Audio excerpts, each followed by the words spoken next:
Well, guys, here we are. The final episode of the White Sox March to October. Just wrapping up some loose ends. We won the World Series in the last one, so if you missed that, why are you watching this one? Go back and watch me win the championship. But anyway, there was just a few things within these March to October menus that you can't see. Basically just like the awards from the season and the postseason and all that. So I'm just gonna hit continue and franchise here, and it's gonna turn the March to October into a franchise mode. We're not gonna, play franchise mode with this White Sox team, but what we can do, at least I'm hoping, because this is a different layout to last year. This is honestly my first time in franchise mode this year. But we're just gonna look at some season awards, the postseason awards, and whatever else we can look at. So it's kind of cool.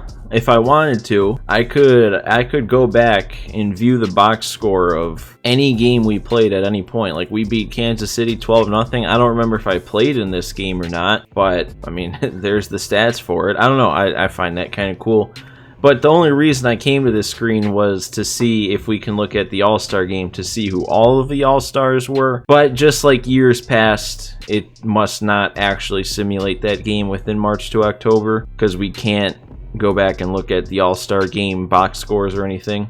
Another interesting thing here, I was gonna look back, because remember we started out with Kopech on the team, but at the beginning of the year they have him rated like insanely low, so I ended up sending him down pretty early on once we made our first trade. So I wanted to see how he progressed. I think he started at a 62. He only went up to a 64, but it looks like it wipes the AAA stats for everybody, because I wanted to see how Kopech did and maybe how a couple other people did in AAA, but it's looking like, I mean, those stats existed within March to October, at least up until the trade deadline, because we could go to that trade management screen and see our minor leaguers and it showed their stats. But I don't know, those two things we tried to look at there, that didn't really work. That's not really the main thing of what I'm interested in. The main thing is really just these awards here. We can't see league leaders because that's for the postseason, same thing with statistics. But we can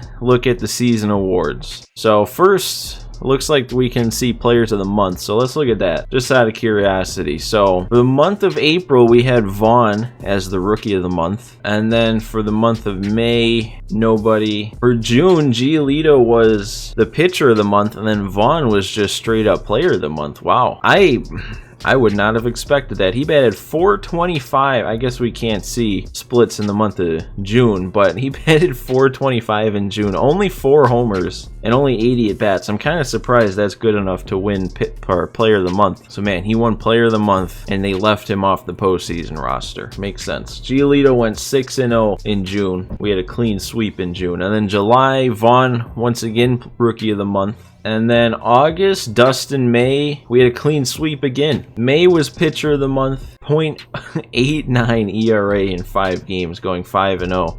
That was, I mean, he had that crazy second half of the year, or I guess less than second half after we traded for him. Then Luis Robert batted .410 with 7 bombs. And then Vaughn, once again, Rookie of the Month. I think I can assume who the Rookie of the Year was based on this. Yep, and then once again, September, Vaughn, Rookie of the Month. And then we didn't have anybody else. All right, now let's look at the main awards. Let's look at the I think the postseason awards should pop up first. Yeah, okay. Wow, hang on though. They gave the World Series MVP to Gallo. I don't agree. Tim Anderson had 5 homers, and he also probably batted around the same average as that. I gotta give it to Tim Anderson. What about postseason MVP as a whole? It was Luis Robert. That makes sense. Anderson in second for that one. I don't know why it says he has 6 homers. He definitely had 7 in the postseason. All right, now let's move on to the season awards. We didn't get to see these, so MVP, Cy Young, and all that. I don't know if any of our guys would be in consideration, because I think Mike Trout just had a ridiculous season. So MVP, what? I remember checking back in throughout the season on Mike Trout's year, and it was just like a sure thing that he was going to win MVP, and Luke Voit won it over him. Luke Voit, 48 bombs, 142 RBI, batted .299, .417 on base, 1,011 OPS. Wins above replacement of 6.8. Let's see Mike Trout's year. He also had 48 bombs. He had 42 doubles and 10 triples. I think that's a little bit better than Voit. And then he had a 355 batting average, a 451 on base, 736 slugging with an OPS of 1,186, and then a wins above replacement of 12.4. What is wrong with this game? The only place Luke Voit had a better season was RBI. And we all know that's not an end-all be-all stat. That's ridiculous. I cannot believe that. All right, what about NL? Bryce Harper. He had a pretty solid season. 46 bombs, 34 doubles. We won't do this for everybody, but it's the MVP. All right, now let's look at Cy Young. We're already on NL, so Aaron Nola. All right. He had a 2.01 ERA, 264 strikeouts in 242 innings. Yeah, that seems like a Cy Young worthy year. All right, what about the AL? It wasn't Giolito. I remember thinking also Giolito was kind of a lock. I mean, it just based on these three, it is pretty close between him and Sale. Giolito had 238 in a third innings, struck out 266 with an ERA of 2.76, wins above replacement of 6.3. What did Sale do? He had that 21-8 record. I'm worried the game weighed that more, but I don't know. You could have gone either way. He had a lot less wins above replacement, though. I don't understand what goes into that. Moving on, the batting title, Trout won that, best average, Yelich in the NL. Reliever of the year was Nick Anderson, so we didn't get it with Hendricks. I wonder why it doesn't show runners up. It shows it for the NL. Keone Kela won it for the NL. That's interesting. Man, look at how much he improved throughout the year. Dang. All right, what's next? Rookie of the year? Yeah, I kind of figured that. Andrew Vaughn won it, I would assume, by a pretty wide margin.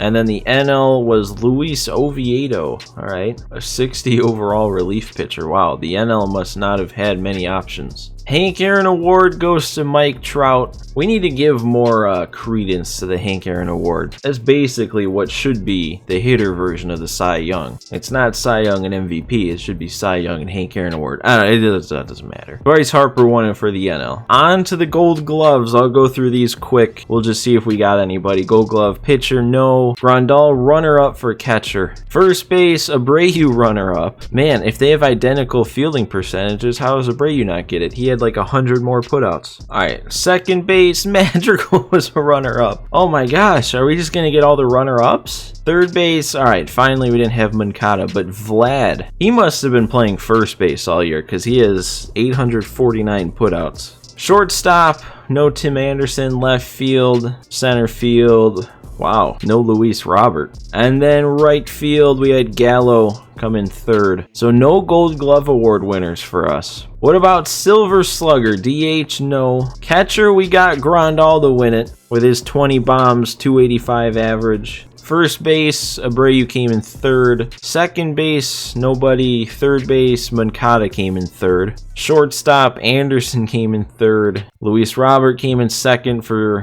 I guess this is just outfield in general, not necessarily center. But then the other outfield was Springer and then Aaron Judge. So Luis Robert was fourth, I guess, if that's how that works. And that is it. Well, what were our awards? Obviously, postseason World Series MVP, and then we had Grandal as the Silver Slugger and Vaughn as Rookie of the Year. That's it. I mean, hey, this was a team. It wasn't individuals. We had a total team effort throughout the entire year. But yeah, that looks like that is everything really worth looking at. So that officially wraps up this White Sox March to October. 2 years in a row winning the World Series in March to October with the White Sox. And this was a fun team to play with. But now we're looking ahead. It's time to reveal who I'm going to be using for the next March to October. Now first, let me start out. I got a lot of comments throughout the entire White Sox March to October telling me which teams I should use for the next one. So obviously I got a ton of suggestions. I can't, pick everybody's suggestion. I have to go with only one team. But I do, just if you take a step back and think about it, I find it really cool that there's, that many people out there that enjoy my videos enough to actually like actively want me to use their team for the next March to October. I don't know. I just find that really cool. But like I said, I can't choose everybody's. So if I can't do that, I might as well make the smart choice and choose nobody's. Because I don't think a single person commented for this team throughout the entire year, unless I've forgotten. But the team I'm going with, we're going to run it back.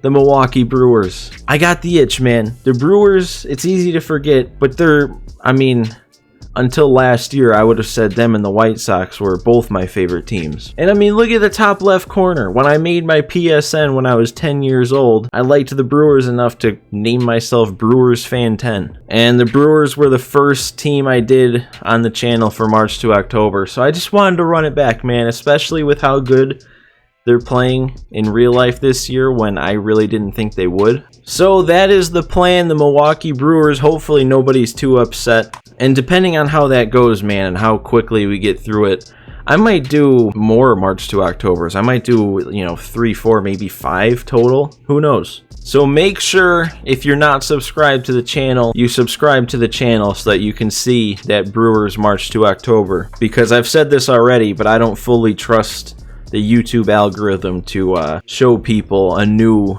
series of March to October if you're not subscribed to the channel. But anyway, that is going to do it for this one. I really hope everybody who watched this White Sox March to October enjoyed it, because I definitely had a fun time making it again. And I'm looking forward to the Brewers one next. So make sure you're sticking around for that one. I don't know exactly what day I'm going to post the first episode of it, but it'll be soon. But with that said, that's going to do it for this one. Again, I hope everyone enjoyed. Thank you guys all for watching, and I'll see you next time for the Brewers March to October.